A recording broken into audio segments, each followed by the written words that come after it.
1991 সালের 9 জুলাই উদয়পুরের ত্রিপুরা সুন্দরী স্কুলে পাঠ্য বইয়ের দাবিতে অষ্টম শ্রেণীর ছাত্র কানু দে সহ অন্যান্য ছাত্ররাও আন্দোলন করে। 8 জুলাই সেই আন্দোলনে পুলিশ গুলি চালায় এবং সেই গুলিতে শহীদ হয় কানু দে। আজ কানুদের পাঠ্য বইয়ের দাবিতে আত্মত্যাগের কথা মনে রেখে 38তম শহীদ দিবস পালন করলেন ভারতীয় ছাত্র ফেডারেশন মেলার মাঠ ছাত্র যুব ভবনে।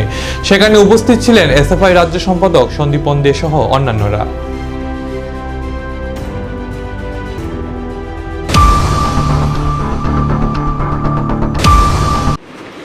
আজ 9 জুলাই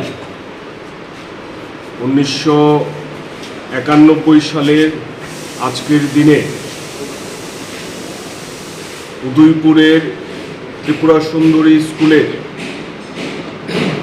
অষ্টম শ্রেণীর ছাত্র কানু দে পাঠ্য বইয়ের দাবিতে আন্দোলন করতে গিয়ে পুলিশের গুলিতে শহীদ হয়েছিলেন। মূলত স্কুলের মধ্য দিয়ে পাঠ্য বই ছাত্রছাত্রীদের হাতে তুলে দিতে হবে, এই দাবি ছিল।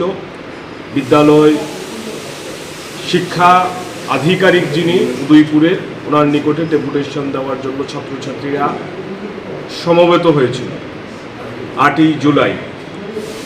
সেদিন পুলিশ অতর্কিতভাবে গুলি চালিয়েছে মিছিলের উপর।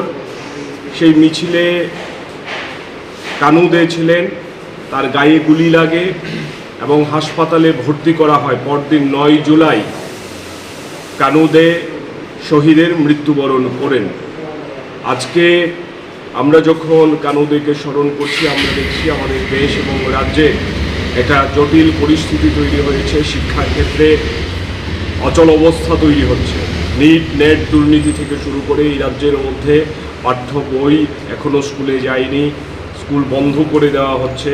সামগ্রিকভাবে এই রাজ্যের ছাত্র সমাজের সামনে একটা সংকট তৈরি হচ্ছে।